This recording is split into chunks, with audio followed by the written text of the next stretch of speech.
Frazer Clarke just got brutally knocked out in round number 1 by Fabio Wardley, and now Fabio Wardley is going to be moving on to the world stage. I'm going to show you a highlight of the knockout, but check this out right here. His face was literally frozen.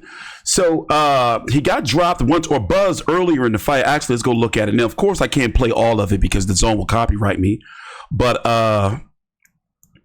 check it out. Watch this. Now, he was already hurt along the ropes. Boom. Now look, his arm is hooked in the ropes. He's trying to get up, but he can't. He's asleep. Now let's fast forward a little bit. I want you to see the look on his face. He's in the corner like this, like a stroke victim.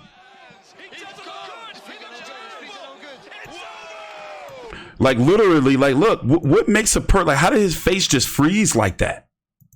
Crazy. And the thing is, he's a good boxer. He can bounce back. You know, it's just that he made some defensive mistakes, and Fabio Wardley just capitalized off of it. But man, this was an ugly knockout on a card where basically, if I was to rate this card, this undercard portion, because Beterbiev versus Bivol is up next. It's going to be on ESPN Plus. If I was to rate this, I would rate it a C, not a C minus, not a C plus. Now, this is technically the main event of the zone broadcast. Fabio Wardley, Frazer Clarke 2.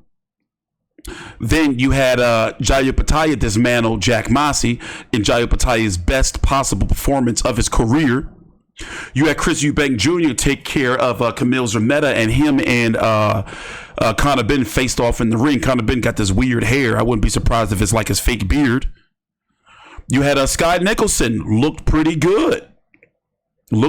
She's getting better. She needs to go into her unification. She called out Tierra Brown.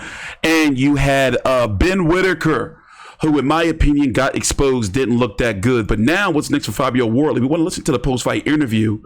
But what he did to this dude, it was ugly. It was ugly. Just left him there. And he took the knee. I mean, he was on the knee, but he was asleep. So the question is, who does Fabio Wardley fight next? We're going to look at, I want to find the post-fight interview. Give me a minute. Take your time out, like the video, subscribe. Let's see if we can find a post-fight interview for you guys. So basically, he ain't really called out nobody by name, but he said he wants to fight. He wants the belts that say world on them.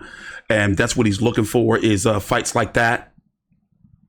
Here's the post-fight interview. Listen in.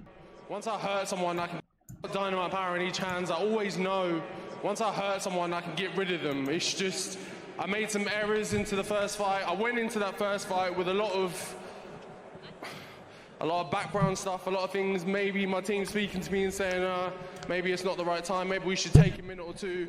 Maybe we should pull out. But I went into that last fight with a couple of issues. We got them fixed up. We got the game plan right. We put it together, executed on the night. Sheesh. Did him dirty. By the way, both fighters are fine. You know, they really never had no bad blood. You know, it was some animosity, but their fighting, you know, was never really any bad blood. By the way, here's what I was talking about earlier. But yeah, to do that man face like that. So now he is ranked number 8 by the WBC, number 9 by the WBA, number 12 by the IBF, and number 8 by the WBO. Rest assured, his next fight, he's going to be ranked in the top 10. And I'm guessing he's 2 fights away from an eliminated to possibly fight for a title. Now, let's be honest. Fabio Wardley is likely never going to see Tyson Fury in the ring. Probably never going to see Anthony Joshua in the ring. Never going to see Usyk. You know, he may see Joseph Parker. I look at Fabio Wardley as in the new breed of heavyweights when it comes to guys like in that new era. We're talking about guys like Ija Cabiel. Zhilei Zhang is old, but he's still kind of there. Martin Bacoli, Frank Sanchez, Felix Hergovitz, even though he lost. Otto Wallin, Andrew Ruiz, Jared Anderson, Big Baby Miller. Even though some of these guys are older, they're still going to, be fighting at least for a little bit more time. Justice Hooney, Moses Atama. So Jermaine Franklin, I won't be surprised if we see Fabio Wardley versus Jermaine Franklin next. Maybe not, because he's lower down. Maybe a Frank Sanchez, Efe Ajagba, but maybe Felix Hergovitz. Or if they want to dust off Derek Chisora one more time, possibly him. But right now, from what I'm seeing, the sky is the limit. You know, and I can't wait to see where he goes from here. By the way, I can't believe Kubrat Pulev is still kicking around. But this is the WBA rankings. Their rankings are always full of some bullshit. With that being said, thanks for watching. Please subscribe. I mean, I can't, like, he did do face dirty.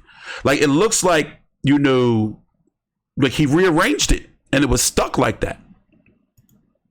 Thanks for watching. Please subscribe. Follow me on Twitter at TstreeT Controversy. All links to my social media right down below in the description box.